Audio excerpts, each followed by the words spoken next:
முகூர்த்தம் அப்படிங்கிறது வந்து பார்த்தீங்கன்னா வருஷத்துக்கு 56 60 முகூர்த்தம் வந்துட்டு இருக்குது. அந்த முகூர்த்தம் அப்படிங்கிறது நல்ல நாள் நல்ல முகூர்த்தம் அப்படிங்கிறது எல்லோருக்கும் தெரிஞ்சது தான். அந்த நல்ல நாளில் நல்ல முகூர்த்தம் பார்த்து பண்ணக்கூடிய எத்தனையோ திருமணங்கள் வந்து பிரிவு அப்படிங்கிற சூழலில் ஏற்படுது இல்லையா, அதை நம்ம தெரிஞ்சுக்கணும். அப்போ எதனால் நல்ல முகூர்த்தமாக இருக்கக்கூடிய இந்த வருஷத்திலேயே கடைசி முகூர்த்தம் நல்ல முகூர்த்தம் சொல்லக்கூடிய அந்த முகூர்த்தம் வந்து உங்களுடைய ஜாதகத்துக்கு, அதாவது முகூர்த்தம் அப்படிங்கிறது நல்ல முகூர்த்தம் தான், அதில் சந்தேகம் இல்லை. ஆனால் அந்த நல்ல முகூர்த்தம் உங்களுக்கு நல்ல முகூர்த்தமாக அமையாமல் விட்டுறது அப்படிங்கிறது உண்மையான விஷயமா வந்துட்டு இருக்குது.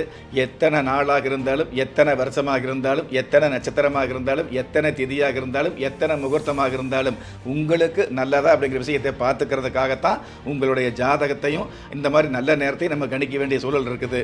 உங்களுடைய ஜாதகம் உங்களுக்கு சாதகமாக அப்படிங்கிற விஷயத்தை வந்து சந்தேகம் இல்லாமல் தெரிந்து கொள்ளக்கூடிய அற்புதம் இந்த நல்ல நாள் பார்த்து செய்யக்கூடிய ஒரு சில விஷயங்கள் இருக்குது அப்படிங்கிறது உண்மையானது தான்.